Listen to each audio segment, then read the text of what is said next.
নমস্কার, রাজনীতির গল্পের এই অনুষ্ঠানে আপনাদের সকলকে স্বাগত। আমি অতনু ভট্টাচার্য। আজকে রাজনীতির গল্পে আমাদের দেশের রাজনীতির গল্প আমি আপনাদের আজকে বলবো না। আমি যাব পড়শি, আমাদের পড়শি দেশ বাংলাদেশে কি ঘটছে, কেন ঘটছে, কিভাবে এই পরিস্থিতির অবতারণা হলো।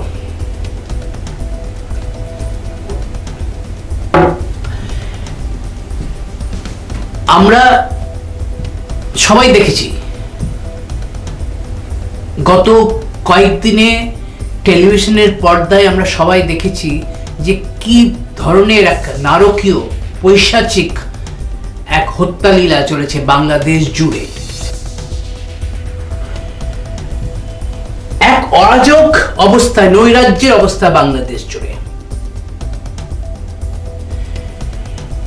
একটা দেশকে কিভাবে অরাজকতার দিকে ঠেলে দেওয়া হয় তার প্রমাণ বাংলাদেশ। আমরা কি দেখলাম?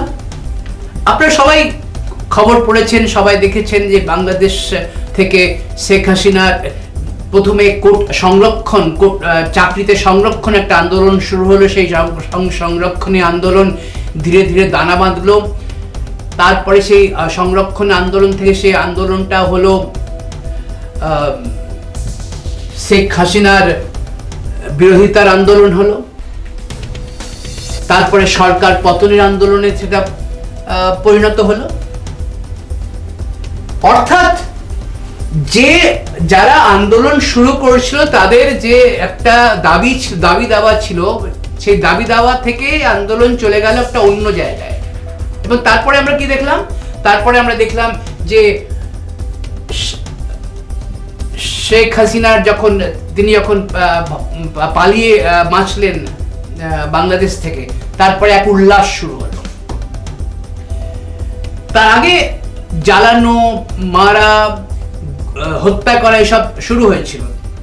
তারপরে তাদের সংসদ ভবন লণ্ডভণ্ড করে দেওয়া, সেখানকার মুজিবুর রহমান বাংলাদেশের স্থপতি, বাংলাদেশের বঙ্গবন্ধু মুজিবুর রহমান, তার মাথায় মানে প্রস্রাব করা থেকে শুরু করে, তার মূর্তি ভাঙা থেকে শুরু করে, গণভবন জ্বালিয়ে দেওয়া থেকে শুরু করে, তারপরে আমরা কি দেখলাম?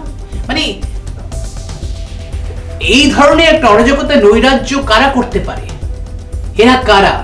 এরা কি কোনো সভ্য সমাজের মানুষ যারা মহিলাদের কাপড় জামা নিয়ে অশ্লীল প্রদর্শন করে? এই অরাজকতা সৃষ্টি করেছে কারা? এর পেছনে কারা আছে? সেই গল্পটা আমি আপনাদের বলছি। আমি এখানে উদাহরণটা আনবো। আমাদের দেশে একটা কৃষক আন্দোলন হয়েছিল কত 2 বছর আগে। আপনাদের মনে আছে? সেই কৃষক আন্দোলনে যারা পার্টিসিপেট করেছিল, যারা সেখানে ব্যারিকেডের ওপাশে যেসব যন্ত্রপাতি নিয়ে এসেছিল মোকাবিলা করার জন্য পুলিশের, তারা কোত্থেকে পেয়েছিল, কিভাবে এসেছিল, এবং তারা ওই অত্যাধুনিক অস্ত্রশস্ত্র কোত্থেকে পেল, কে তাদের পেছনে মদত জুগিয়েছে?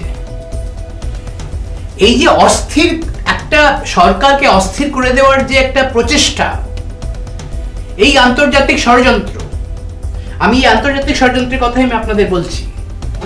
বাংলাদেশে যে আজকে ঘটেছে সেটা একটা আন্তর্জাতিক ষড়যন্ত্র। পাকিস্তানের ISI এর হাত তো আছেই এখানে। পাকিস্তান আসলে দুঃখ ভুলতে পারছে না। 1971-এ পাকিস্তানের যে হাতটা কেটে আমাদের সে সময়কার আমাদের প্রধানমন্ত্রী ইন্দিরা গান্ধী যেভাবে তার রাজনৈতিক কূটনীতি দেখিয়েছিলেন, সেভাবে বাংলাদেশ তৈরি করার পর বাংলাদেশ সেই দুঃখ এখনো ভুলতে পারেনি। সেই বাংলাদেশের সেই দুঃখ ভোলার এই যে আজকে পরিণতি বাংলাদেশের, সেই ষড়যন্ত্রের পরিণতি ISI এবং চীনা মদত তো নিশ্চয়ই আছে তাতে। এবং আমেরিকার এখানে কি ভূমিকা, সেই ভূমিকাটা একটুখানি দেখতে হবে। কারণ এখানে ISI এর মদত তো, মানে এই যে নৈরাজ্য, এই যে যারা জঙ্গি, যারা এখানে সন্ত্রাসবাদী হিসেবে যারা এখানে যারা আজকে বাংলাদেশের নৃত্য শুরু করেছে, তারা কারা? তারা জেল ভেঙে কয়েদিদের নিয়ে চলে যাচ্ছে। কুখ্যাত কয়েদিরা সব জেল, তাদেরকে জেল ভাঙিয়ে তাদেরকে নিয়ে যাওয়া হচ্ছে। বাংলাদেশের সংখ্যালঘু হিন্দুদের উপরে আক্রমণ শুরু হয়েছে। এই নৈরাজ্যের পেছনে এই যে একটা, এই উপমহাদেশটাকে একটা অস্থির করে দেওয়ার যে একটা প্রচেষ্টা, সেটা আমরা দেখেছিলাম। শাহিনবাগের আন্দোলন হয়েছিল, আপনাদের মনে আছে? সেই রাস্তা জ্যাম করে বসে রাখা হয়েছিল এবং তাতে তারা কারা কারা ইনভলভ ছিল। আমি আগেও একটা প্রতিবেদনে আপনাদের জানিয়েছিলাম যে জর্জ সোরস বলে একজন আছে ধনপতি, তার কাজই হচ্ছে যে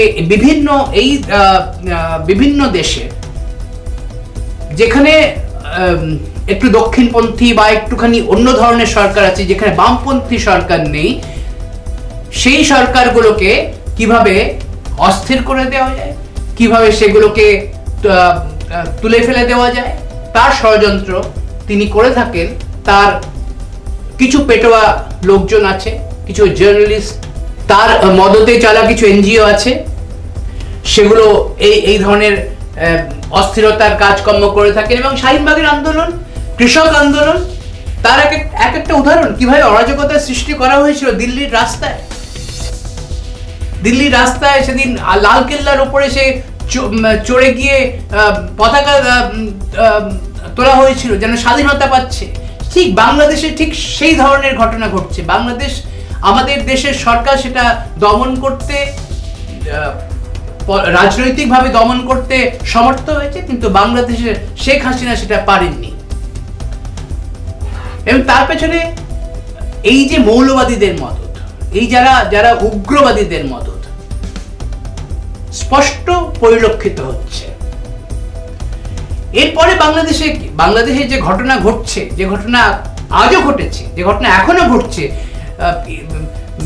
আশা করা হয়েছিল যে সেনা যখন দখল নেওয়ার পরে ওখানে একটু পরিস্থিতি শান্ত হবে। সেখানে সেনার সামনে দাঁড়িয়ে শেখ মুজিবুর রহমানের মূর্তিতে হাতুড়ি মারা হচ্ছে। আমরা সবাই দেখেছি, আমরা কিভাবে দেখেছি তার মূর্তিতে প্রস্রাব করা হচ্ছে। আমরা দেখেছি কিভাবে ধানমন্ডির সেই স্মৃতি বিজড়িত বাড়িতে আগুন লাগানো হচ্ছে। আমরা দেখেছি যে ওই প্রধানমন্ত্রীর বাড়ি থেকে যে কাপড় জামা নিয়ে যাওয়া, বিভিন্ন জিনিস লুট করে নিয়ে যাওয়া, শুধু নিয়ে যাওয়া নয়, সেগুলো ওখানে প্রদর্শিত করা। আমার মনে পড়ে যাচ্ছে 84 সালের দাঙ্গার কথা, যখন শিখ দাঙ্গা হয় দিল্লিতে। ঠিক একই দৃশ্য, শিখদের বাড়ি থেকে লুট করে নিয়ে যাওয়া, মাথায় করে সোফা নিয়ে যাওয়া, ফ্রিজ নিয়ে যাওয়া, টিভি নিয়ে যাওয়া, এক নৈরাজ্যের দৃষ্টি। সেই নৈরাজ্য কারা করে, তার পেছনে কাদের মদত থাকে, এটা ভাবতে হবে। আমাদের সবাইকে ভাবতে হবে যে আজকে বাংলাদেশে যেটা ঘটছে সেটা আমাদের এখানে ঘটবে না। আমাদের সবাইকে সতর্ক থাকার দরকার আছে। আমাদের সবার এই বাংলাদেশ থেকে একটা শিক্ষা নেওয়ার দরকার আছে যে কিভাবে একটা দেশকে অরাজকতার দিকে ঠেলে দেওয়া যায়। আমরা লক্ষ্য রাখবো আগামী দিনে বাংলাদেশে কি ঘটছে। বলা হচ্ছে ইন্টারিম একটা অন্তর্বর্তী সরকার গড়া হবে। সেই সরকারের প্রধান একজন যে মুখ হবে, তিনি হয় টেকনোক্র্যাট হবেন, না হয় সমাজ সেবক হবেন, কিছু একটা হবে। তারা সরকার বাংলাদেশকে একটা সুন্দর ভবিষ্যতের দিকে নিয়ে যাবেন। সেখানকার সেনাবাহিনীর প্রধান ডিক্লেয়ার করেছে। আমরা এসব দেখব। এবং আজকে যেটা বাংলাদেশে ঘটছে, পশ্চিমবঙ্গে, যেহেতু পশ্চিমবঙ্গ সীমান্ত প্রদেশ, এখানে আরো সতর্ক থাকার প্রয়োজন রয়েছে।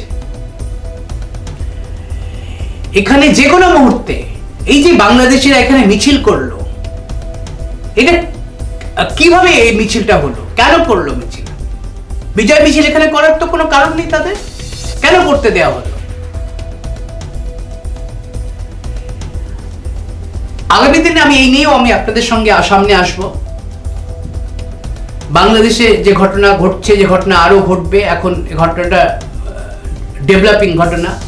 শেখ হাসিনা তিনি কোথায় আশ্রয় নেবেন, আপাতত তিনি দিল্লিতে রয়েছেন, সেসব আমরা আগামী দিনে জানব।